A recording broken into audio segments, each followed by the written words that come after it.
Cada uno de ustedes, muchísimas gracias, hermano. Bendiciones para cada uno de los que están en línea y aquellos que por alguna razón no puedan estar. Bien, esta mañana vamos a continuar. Vimos ayer que en la podemos conocer como adventista la historia denominacional de la iglesia, pero es posible que tal vez no sepamos la historia de la revelación. Y vimos ayer que la iglesia adventista realmente inicia a través de un chasco en el 1844. Luego, en el 1863, se organiza y que después de allí el Señor dio 3 revelaciones para preparar un pueblo para la segunda venida de Cristo. Y vimos ayer que la primera revelación fue en el año, obviamente, 1863, que fue la Reforma Pro Salud. Y vimos que la Reforma Pro Salud tenía 2 razones.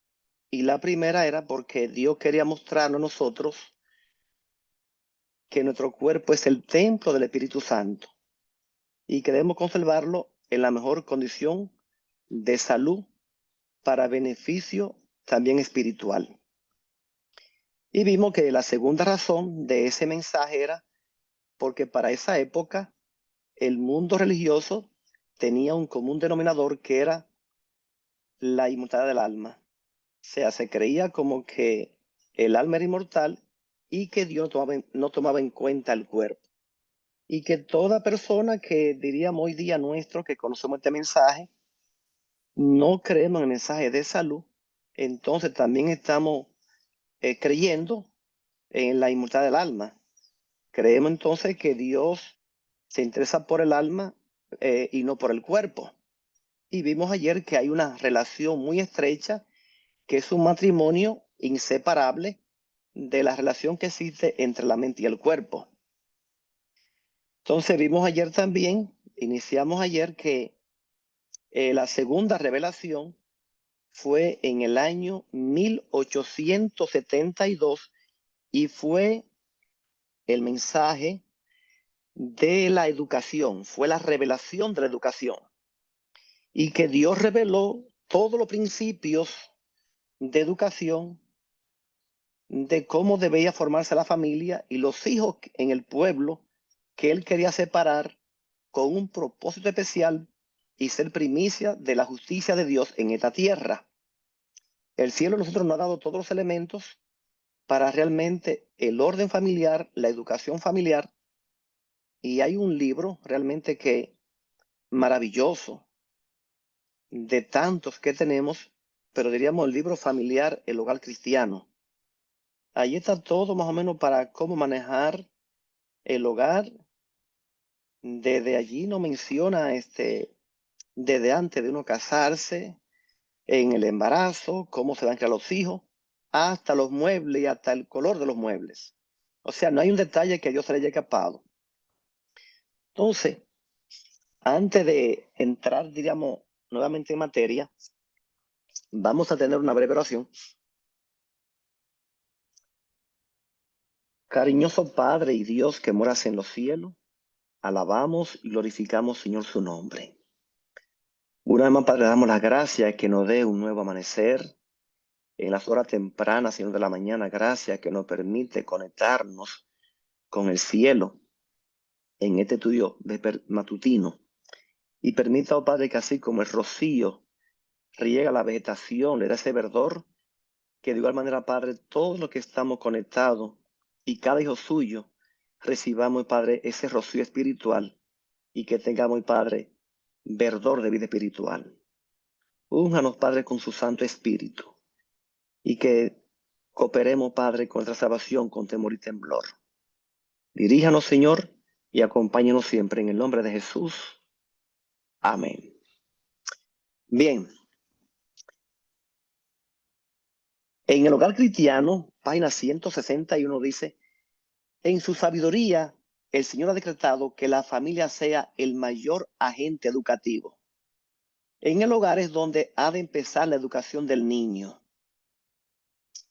La educación de Israel incluía todos los hábitos de vida en lo que respecta a nosotros, lo mismo que Israel de antaño. El éxito de la educación depende de la fidelidad con que se lleva a cabo. A veces creemos que la educación, y tendemos muchas veces a enorgullecernos cuando tenemos un hijo ya que está en tal grado, que está en sus estudios universitarios, o que de hecho ya han logrado una profesión. Pero la educación divina no es realmente un grado académico, sino es una formación de vida, de volver al hombre, como decíamos ya, del pecado a la santidad.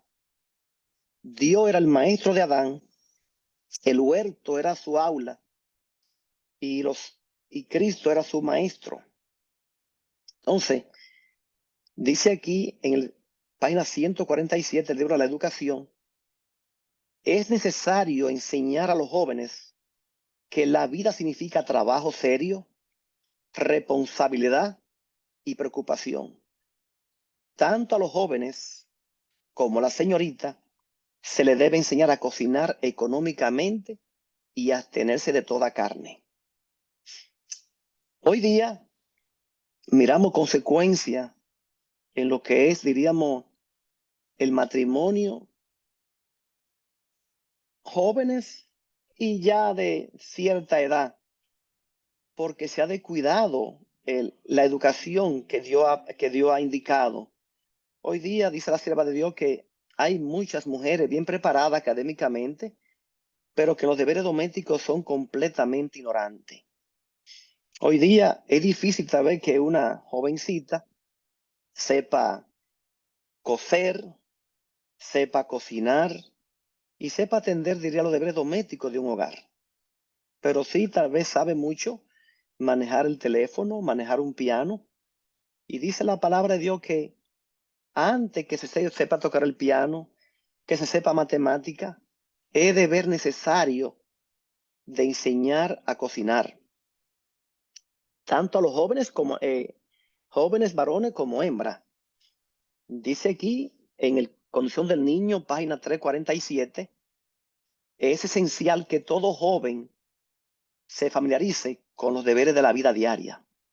Si fuera necesario, una joven podría prescindir del conocimiento del francés y del álgebra, que eran las materias en aquel tiempo más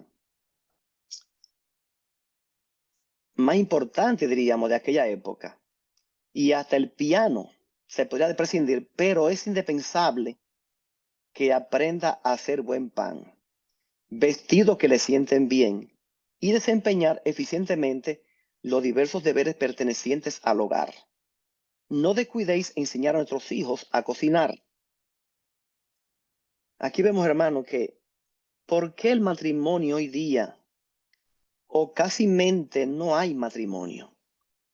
Es porque realmente cuando vamos a tomar un deber, una responsabilidad, obviamente debo conocer cuál es la labor que me corresponde. Pero repetimos, hoy día es difícil tal vez que una jovencita se haya enseñado tal vez hasta pegar un simple botón, a que pueda saber planchar un pantalón en caso que sea necesario. Antes una jovencita lavaba era a mano, todo era a través de labores y sacrificios. Pero hoy día una vida cómoda ha limitado al ser humano a desarrollarse en la educación divina. En el hogar cristiano, página 26 nos dice, una familia bien ordenada y disciplinada influye más en favor del cristianismo que todos los sermones que se puedan predicar.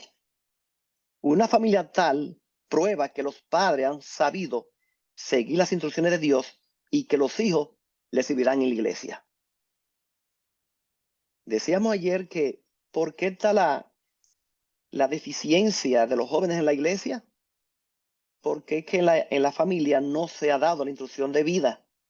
Y entonces los jóvenes, al no tener esa instrucción, no estar enamorados de lo que es el verdadero evangelio, entonces abandonan la fe, y en la iglesia prácticamente estamos ya sin jóvenes. Hermano, tenemos que, como decíamos ayer, el tiempo está muy cerca, y lo que hemos descuidado en tanto tiempo, hoy día deberíamos meditar, arrepentirnos y reunir la familia y comenzar con ello, porque mi primera obra misionera es con la familia. A veces estamos muy empeñados en una obra misionera, en dar una literatura, y no es que no se haga, hay que hacerlo, pero no podemos hacer esa obra misionera descuidando la más importante, que es la del hogar. De hecho, a veces el mismo sábado estamos tan cargados con actividades en la iglesia y no pasamos tiempo con la familia, cuando debería ser lo contrario. El sábado es para gastar tiempo con la familia, gozarnos en el Señor, ya como repetimos, que el plan de Dios es que seamos salvos tú y tu casa. Bien, hemos hecho ya mención brevemente de las primeras dos revelaciones: el cuerpo, el templo, o sea, la reforma pro salud, y la educación. Ahora bien, la tercera revelación es una razón escatológica. Hay una razón para el tiempo del fin, y es una razón profética en la cual vamos a entrar muy pronto. ¿Cuál es esa razón escatológica, podríamos decir? En el tiempo de Noé, Dios le dijo a Noé, a un arca. Noé creyó y hizo el arca. Y a nosotros, ¿qué nos ha dicho? Hay un arca también que debemos hacer, porque imaginémonos, ¿de qué serviría a Noé predicar, hacer obra misionera, y que no hubiese hecho un arca? También se hubiese ahogado con los antidiluvianos. O sea, quiere decir que aparte de yo creer, de yo predicar, debo hacer los arreglos del lugar. Y dice aquí la palabra de Dios en el libro Consejos sobre la Salud, páginas 422 y 534. Quiero decirlo, que pronto no se hará ninguna obra en las líneas ministeriales que no sea la obra médica misionera. Muy pronto no habrá línea, dice aquí la palabra de Dios, de predicación que no sea la obra médica misionera. Sin embargo, en esto estamos bien atrasados. Tenemos una ignorancia, diríamos, voluntaria, porque repetimos, el Señor nos ha dado a nosotros todos los ingredientes para la preparación en este bendito mensaje que nos ha dado. Aquí hay una cita muy, 534 del Consejo sobre la Salud, pero muy tremenda. Dice aquí: nunca seré ministro en el orden evangélico hasta que demostréis un interés decidido en la obra médica misionera. O sea, aquí está hablando del ministro especialmente. Dice: usted nunca será un ministro conforme al orden evangélico hasta que demuestre un interés decidido en la obra médica misionera. Hemos llegado a un tiempo en que cada miembro de la iglesia debe hacer la obra médica misionera. Escuchamos el clamor, el dolor que hay en el mundo y dentro de nuestro pueblo. Y nosotros, el Señor nos ha llamado para hacer una solución en el mundo. Sin embargo, hoy día somos también parte del problema. ¿Por qué? Porque no hemos obedecido a la voz de Dios a través de su profeta para ser prosperado. En el libro Joyas de Timoteo, tomo 2, página 142, nos dice: hay muchas maneras de practicar el arte de sanar, pero hay una sola que el cielo aprueba. Los remedios de Dios son los simples agentes de naturaleza que no recargarán ni debilitarán el organismo por la fuerza de sus propiedades. El aire puro, el sol, la abstinencia, el reposo, el ejercicio, un régimen de alimentación adecuado, el empleo del agua y la confianza en el poder divino son los agentes de Dios. Entonces, estando enfermo primeramente, no podemos glorificar debidamente a Dios. Nuestra mente está cargada y estamos llenos de dolor y sufrimiento. Y el Señor vino para darnos salud, para darnos vida y darnos vida en abundancia. Como dice el texto de inicio, amado, yo deseo que tú seas prosperado en todas las cosas, que tengas salud, así como prospera tu alma. Y el Señor nos ha dado los ingredientes sencillos para que realmente vivamos en plena salud física y espiritual. El mensaje de todo modo, página 330, nos dice: el Señor nos ha enseñado que el empleo del agua es muy eficaz para curar. Estos tratamientos deberían darse hábilmente. Se nos ha instruido para que descartemos el uso de drogas en nuestro tratamiento administrados a los enfermos. Hoy día podemos tener algún quebranto, un dolor, un síntoma, y recurrimos al uso de drogas. Y esa droga por el momento no aliviarán el síntoma, pero más adelante vamos a ver que nos está perjudicando los órganos. Y por eso ustedes ven que cuando vamos con algún quebranto y comenzamos a usar las drogas, con el tiempo vemos ya que se ha ido una cadena donde los demás órganos han sido afectados. Porque la droga, en vez de sanar, lo que hace es que perjudican. No queremos hacer cambio por algún desarreglo, por alguna rebeldía o desobediencia, incurrimos en enfermedad y luego entonces queremos de manera fácil, con una simple pastillita, quitarnos el quebranto. Y al contrario, que eso lo que hace es que nos vaya complicando más el cuerpo y la salud. Dice aquí, continúa así diciendo: podemos emplear el agua, el sol y las hierbas que Él ha hecho crecer a fin de curar las enfermedades producidas por indiscreción o accidente. Nadie necesita ignorar los remedios de Dios. Fomento con agua caliente y compresa de agua caliente y fría. Es importante familiarizarse con el beneficio de una dieta en caso de enfermedad. Todos deberían saber qué hacer por sí mismos.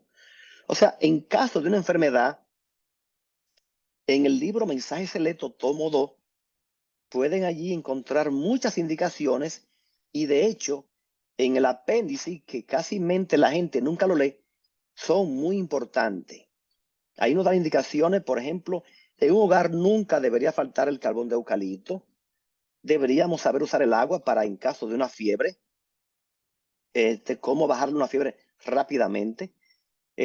Saber qué comer en caso de quebrantos, no manejar la misma dieta y de hecho hasta los ayunos y mantener el cuerpo a base de agua para su limpieza y restauración.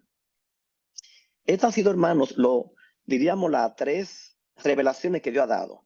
Ahora bien, en el plan escatológico, en la revelación escatológica, el Señor nos ha dado a nosotros un sermón profético que está en el libro de Mateo, capítulo 24. Y quiero entonces hacer introducción para mañana, Dios mediante, poder explicar un poquito mejor y concluir con nuestra parte. En Mateo 24, del 3 al 14, el Señor nos dice: y estando sentado en el monte de los olivos, los discípulos se le acercaron aparte diciendo: dinos, ¿cuándo serán estas cosas? ¿Y qué señal habrá de tu venida y del fin del siglo? Respondiendo Jesús les dijo: mirad que nadie os engañe, porque vendrán muchos en mi nombre diciendo yo soy el Cristo, y a muchos se engañarán. Y oiréis de guerras y rumores de guerras. Mirad que no os turbéis, porque es necesario que todo esto acontezca, pero aún no es el fin, porque se levantará nación contra nación y reino contra reino, y habrá pestes y hambre y terremotos en diferentes lugares, y todo esto será principio de dolores. Aquí vemos cuándo es que comienza el principio de dolores. La gente, muchos estamos a veces confundidos o engañados, creyendo que el mundo en la situación que se encuentra ya estamos en los principios de dolores. Y no, hermano, todavía. Lo que está pasando en el mundo es el embarazo que está creciendo, creciendo, y van a llegar los principios de dolores. De hecho, todavía en la experiencia que tengo de mis dos hijos, cuando llegan los primeros dolores, todavía es algo que no nos pone en tanto apriete. Si no, recuerdo a mi esposa, me dio un corrientazo y era algo extraño ya en su primer embarazo, pero no había todavía esa desesperación, ese corre. O sea que todavía aún lleguen los principios de dolores, todavía será algo que no será tan fuerte como serán ya los dolores de parto. Versículo 9 dice, entonces os entregarán a tribulación. Después, en los principios de dolores dice, entonces os entregarán a tribulación y os matarán. Y seréis aborrecidos de toda la gente por causa de mi nombre. Muchos tropezarán entonces y se entregarán unos a otros, y unos a otros se aborrecerán. Muchos falsos profetas se levantarán y engañarán a muchos. Y por haberse multiplicado la maldad, el amor de muchos se enfriará. Mas el que persevera hasta el fin, este será salvo. Y será predicado este evangelio del reino en todo el mundo para testimonio a todas las naciones. Aquí vemos que el Señor Jesús en este sermón profético primeramente nos habla de todos los acontecimientos que van a pasar. Principio, dolores, terremoto, guerra, y me quedé, diríamos, sorprendido cuando estaba preparando parte de esta presentación, porque el pastor que estuvo predicando la semana anterior estuvo hablando de Mateo 24, obviamente, hablando de la eliminación del efectivo y de ciertos acontecimientos que están a las puertas. Entonces, me quedé, digo, qué interesante obra del Espíritu Santo, porque también tenía yo esto para mencionar. Y como ya entramos en la parte, diríamos, escatológica, por eso tomé el capítulo escatológico de Mateo. Entonces, el Señor nos anuncia los acontecimientos que van a pasar, y en el versículo 14 nos dice, versículo 15 dice, por tanto, cuando ustedes vean la abominación, cuando vean el lugar santo, la abominación desoladora de que habló el profeta Daniel, el que le entienda, entonces los que estén en Judea huyan a los montes. O sea, quiere decir que después que venga la abominación desoladora, es que comienzan los, los principios de dolores. Y el Señor nos da ese punto de partida para que accionemos, porque si no accionamos en ese momento, entonces vamos a enfrentarnos en ese terreno que no habla de Mateo 24, del 3 al 14. Entonces, tan pronto, dice el Señor, por tanto, cuando veáis en el lugar santo la abominación desoladora de que habló el profeta Daniel, el que le entienda, entonces los que estén en Judea huyan a los montes. O sea, aquí hay dos detallitos. No habla de la abominación desoladora en el lugar santo y no habla de Judea. Entonces tenemos que ver qué es el lugar santo en este tiempo y qué es Judea. Sigo leyendo aquí. El tiempo nos está acercando. Entonces los que estén en Judea huyan a los montes, versículo 16. Y el que esté en la azotea no descienda para tomar algo de su casa. y el que esté en el campo no vuelva atrás para tomar su capa, mas hay de la que estén encinta y de la que críen aquellos días. Orad pues que vuestra huida no sea en invierno ni en días de reposo, porque habrá entonces gran tribulación, cual no la ha habido desde el principio del mundo hasta ahora ni la habrá. Y si aquellos días no fuesen acortados, nadie sería salvo. Un detallito también es que a veces vemos que con el ajetreo de vida que llevamos, decimos, los días se han acortado. Es muy posible, pero no se refiere a esos días porque está hablando de los días de tribulación, de angustia terrible que viene, que si esos días, en su gran misericordia, Dios no lo acortares, nadie sería salvo. Pero todavía no hemos entrado en este terreno. Así que nos esperan terribles situación, y esto, como dice la palabra de Dios, en el versículo 15, cuando veáis en el lugar santo la abominación desoladora de que el profeta Daniel habló, el que le entienda. Entonces, lo que tengo de huyan a los montes. Aquí vemos que esta parte es una situación de una huida, de una situación ya de emergencia. Ahora bien, ayer veíamos que si íbamos a hacer un viaje y mencionábamos ayer que hay a veces algo extraño de que cuando vamos a viajar, por más arreglo que tengamos, como que al final, el último día ya, el último momento ya de irnos al aeropuerto, hay detallitos como que a veces está uno tenso y que se le van escapando a uno entre esto, entre aquello, y es tenso, pero es mucho más tenso si yo por descuido no hice lo preparativo a tiempo para el viaje. Entonces nosotros hemos descuidado mucha situación y estamos de manera inconsciente siendo como eh, creyendo en un rapto, porque creemos de que el Señor vendrá y que como el Señor nos protege, como quiera estemos, el Señor nos ama mucho y nos va a llevar al cielo. No, antes de trasladarnos al cielo, tenemos que pasar por una prueba, por un Getsemaní, y una angustia para el mundo entero, pero el cristiano pasará la angustia, pero con esperanza. Por eso yo digo, a veces en un funeral hay tristeza en todos los funerales, pero el cristiano está en un funeral con esperanza.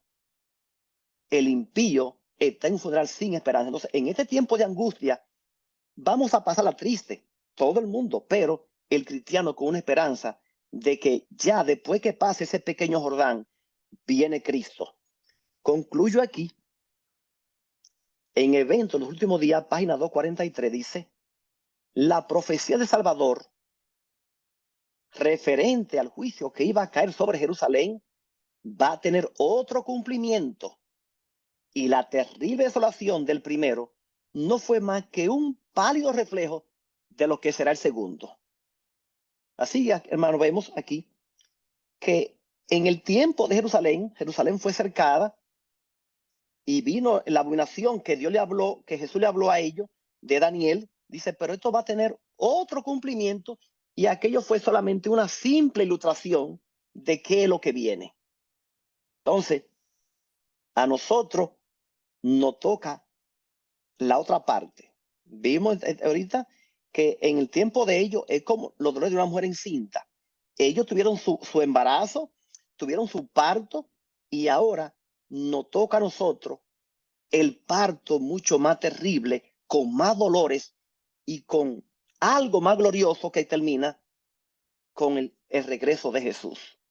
Mañana vamos a concluir tal vez con esta parte escatológica en lo que podamos para vislumbrar el lugar santo, Judea, y detallitos que tenemos que conocer para este tiempo. Y como decíamos, hermanos, es tiempo de prepararnos junto con la familia, porque les repetimos, si Noé predica, si Noé hace obra evangelística, si no hace campaña, si Noé hace de hecho hasta cadena de oración, pero no hace el arca, también se ahoga.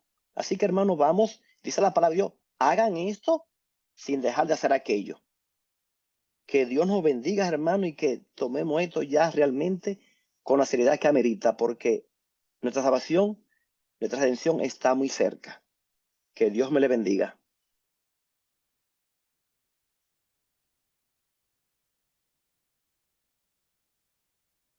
Hermano, Puede, hermano, ¿no puede pedir en oración, por favor? ¿Sí? Eterno Padre y Dios que estás en las alturas de los cielos, alabamos, glorificamos, Señor, su bendito y santo nombre.